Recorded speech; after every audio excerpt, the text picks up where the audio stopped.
Assalamualaikum warahmatullahi wabarakatuh. Alhamdulillahilladzi amarna bil 'adli wal ihsan wa nahana 'anil fahsya'i wal munkar. Asyhadu an la ilaha illallahul azizul ghaffar wa asyhadu anna Muhammadan 'abduhu wa rasuluhu adai ilaihi biidnihi sirajan munir.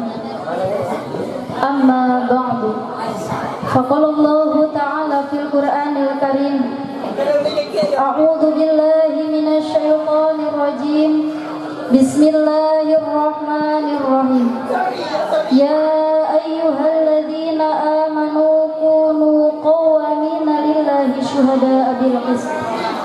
Shadaqallahul azim wa shadaqar rasuluhun nabiyul azizul karim wa nahnu ala dzalika minasy syahidina syakirin walhamdulillahi rabbil alamin.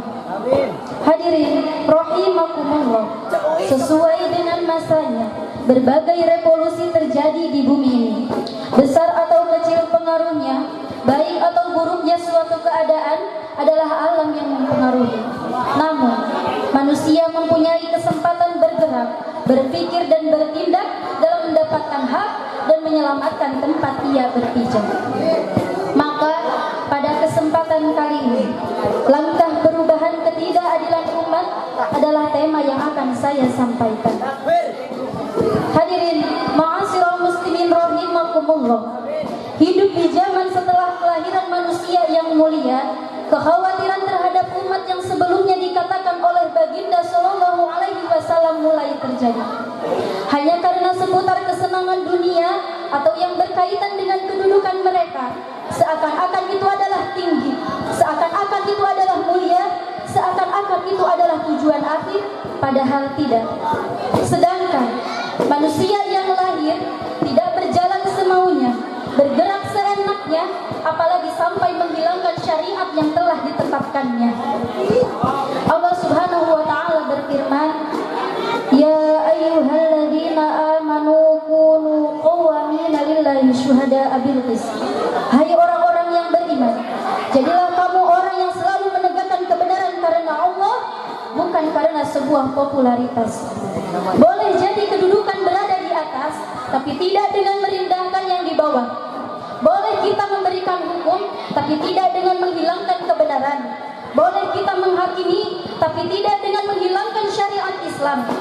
Kita mengambil alih kekuasaan juga boleh, tapi tidak merasa dilebihkan dari kekuasaan Allah.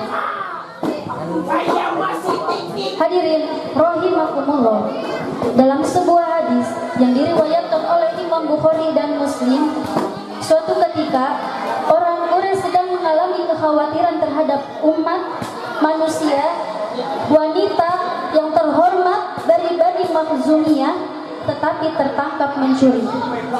Kemudian orang Quraisy berempuh, siapakah yang bisa melobi Rasulullah agar wanita tersebut diberi pengampunan.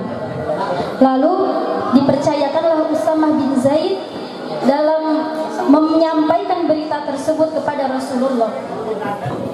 Ketika Rasulullah setelah mengetahuinya, kata Rasul, apakah kamu ingin memintakan syafaat di dalam hukum di antara hukum-hukum Allah? Kemudian Rasul berdiri dan berkhutbah, sesungguhnya yang merusak atau membinasakan orang-orang sebelum kalian itu adalah ketidakadilan. Apabila orang mulia di antara mereka yang mencuri mereka biarkan, tetapi orang yang lemah di antara mereka yang mencuri mereka tegakkan hukum. Ini adalah alasan kenapa Allah memerintahkan hal ini. Innallaha ya'lamu ma taf'alun. Allah memberi pengajaran agar dapat kita ambil pelajaran. Maksudnya, tidak semata-mata Allah memberikan perkara apabila tidak ada sebab akibat ketika perkara tersebut dilanggar di muka bumi. Lantas, apa jadinya ketika keadilan tidak ditegakkan? Rasul mengingatkan dalam hadis tadi, ketika sebuah keadilan tidak ditegakkan, maka akan mengakibatkan kehancuran sosial. Bahkan bagi kita akan menghancurkan keberlangsungan hidup di suatu daerah. Hadirin rahimakumullah, bila ingin umatnya tenang, negerinya damai, al-mustawa bainan nasi litakallufil ahkam, samakan semua orang di dalam menghadapi hukum. Bagaimana seharusnya kita menempatkan sebuah keadilan? Dikutip dari kelanjutan hadis riwayat Imam Bukhari Muslim tadi, kata Rasul, demi Allah, seandainya Siti Fatimah binti Muhammad mencuri, niscaya aku akan potong tangannya. Dalam hal ini, Siti Fatimah berasal dari suku yang terhormat, martabatnya yang mulia, ratunya wanita muslimah di surga. Hukum itu akan tetap ditegakkan apabila dia mencuri. Apalagi wanita Makhzumiyah tadi yang mencuri, yang martabat, suku dan nasab yang dibawa Siti Fatimah. Hadirin ma'asyiral muslimin rahimakumullah.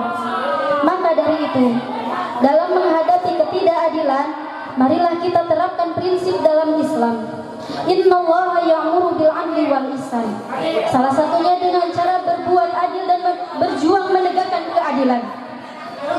Kita tidak hanya bersikeras menyuarakan dia dolim seperti yang dilakukan oleh orang yang menghadapi pemimpin Bani Habasyah, yaitu Harun ar-Rasyid. Tetapi kita bisa mencontoh Nabi Musa ketika menghadapi Raja Fir'aun.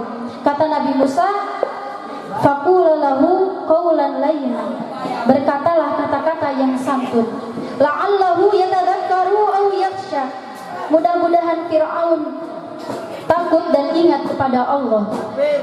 Ini artinya kita tetap disuruh amar ma'ruf nahi munkar dalam menolak perubahan syariat dari akibat ketidakadilan umat. Sebab amar ma'ruf bil munkar itu sebuah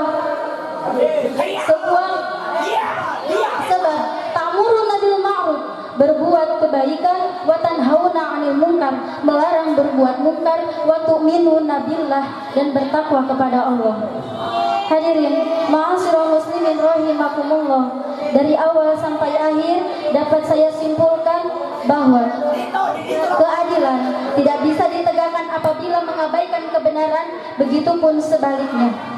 Keadilan dan kezaliman itu berbanding lurus dengan kehancuran, sebab keadilan adalah sendi utama masyarakat, sedangkan kezaliman adalah penyebab hancurnya umat.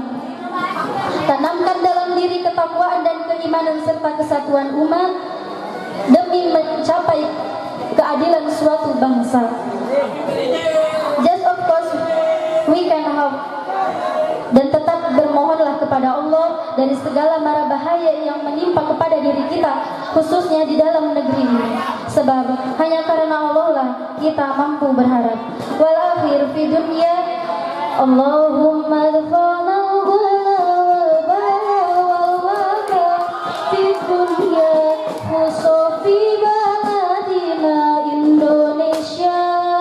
Allahumma dfa'na al-ghula wal bala wal waka fi dunya khusufi baladina Indonesia.